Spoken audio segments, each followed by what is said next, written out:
Hello everybody and welcome to Ayesha's Unique Cuisine, Cuisine du Monde, the platform dedicated towards the cooking of global cuisines. That's the teaching of it. So if this sounds like something that you're interested in, why not subscribe, share, turn on the bell icon for notification. That way you get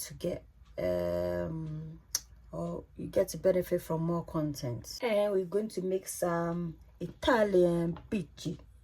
So the ingredients for the recipe: we need some beetroot for the beetroot fettuccine, we need some flour, and we need some eggs. Ravioli, we need some flour, oil. I like to use olive oil because of its distinctive taste. Salt. Filling, we're gonna use some ripe banana. Pici is basically some plain flour, some water, and some flour. Let's proceed with the easiest. So the Pici, basically, remember what we said the ingredients were? Just plain flour, so just approximately 1 cup, some water, and then basically salt. So I'm just gonna put a bit of salt in here, not too much. Use my dough mixer to mix it, and then also some oil. We need oil, so I'm just gonna put some water in here, not too much because you don't want it watery. Remember, we're creating a dough. I'm just gonna put approximately 1 tablespoon or maybe 2 tablespoons of olive oil. Now I'm just gonna use my dough mixer to just incorporate in everything till the dough is well formed. You can add in a bit more of a drizzle. Now I'm using my hand. I'm just gonna ensure that this is well incorporated so it's no longer sticky.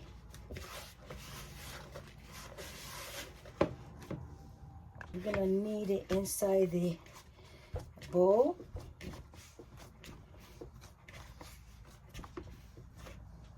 Just going to gently, and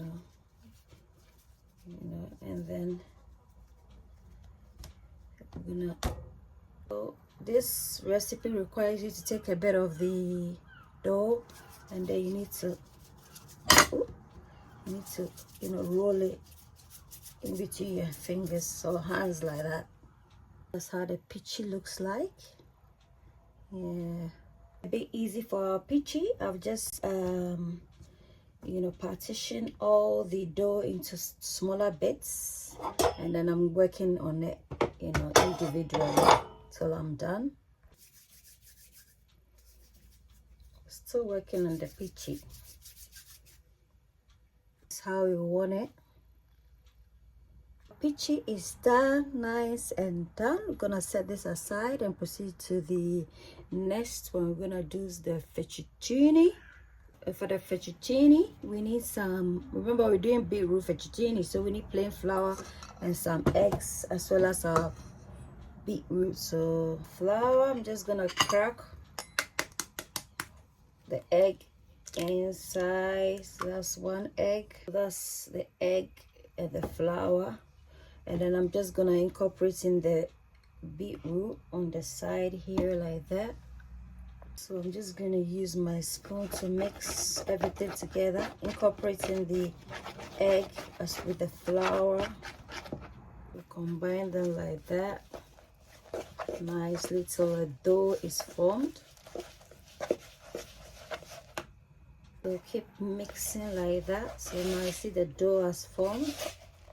Now we can use our fingers. I'm gonna knead it in the bowl like that and allow it to rest for, let's say, 5 minutes.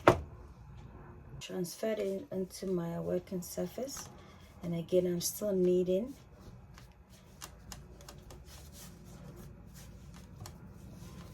So this is our fettuccine, very easy to make. Put your rolling pin with dust it in some flour, and then we're just gonna you know, roll our dough. It's nice and flat.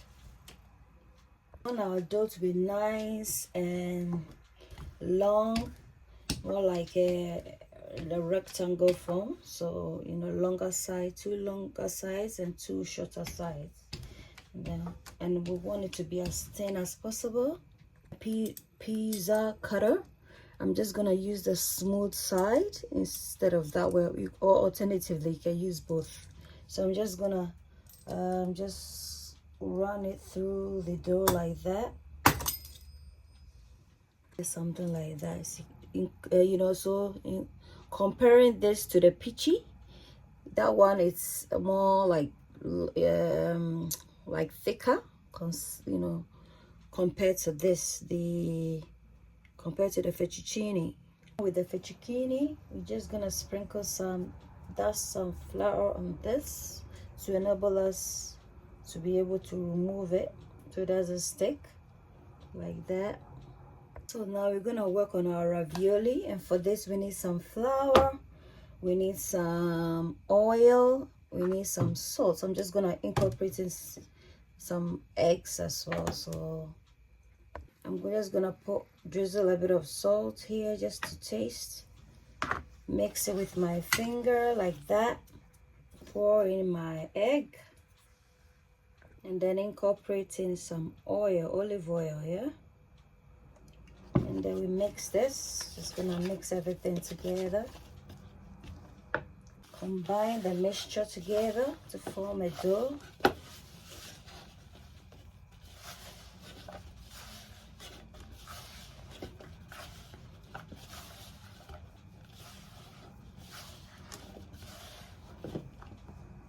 Remember we said we're gonna make some ravioli with some banana filling, so we're just gonna mash up this banana. It's very ripe, ensure that it's very ripe. If you have a fork, you just mush it place where your against your cooking bowl. is a cat for. Come on, Ayesha we don't want it too mushy, so you just a want place where your a bit cooking is a chunky cat for. consistency or texture we're going for.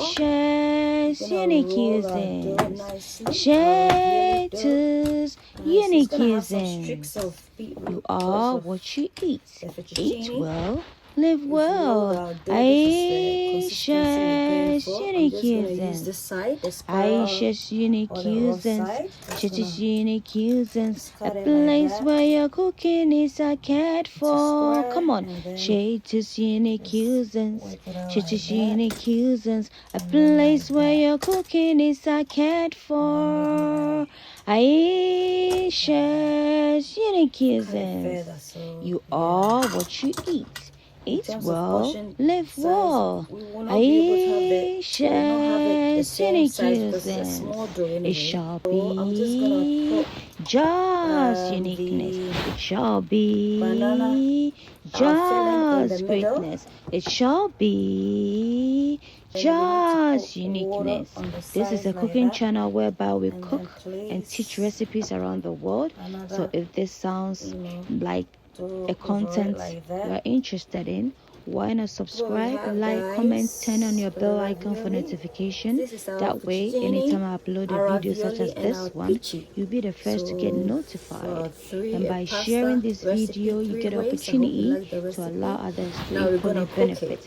And you also have the privilege of having more content brought to you at your own convenience.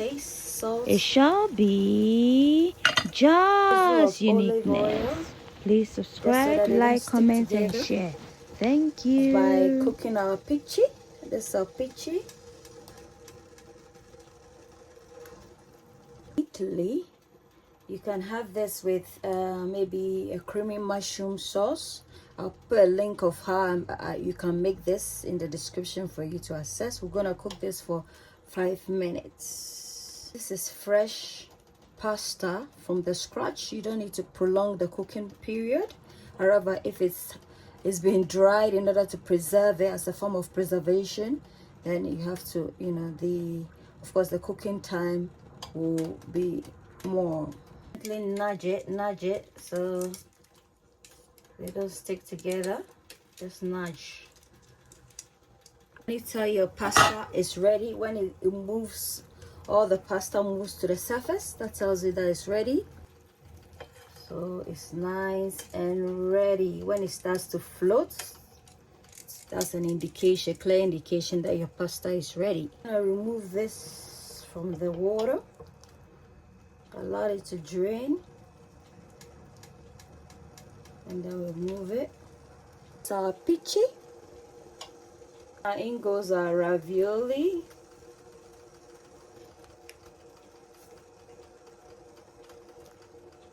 I give our ravioli some few more minutes, and then we're gonna remove them. As you can see, the ravioli is floating to the top, so we're gonna remove them.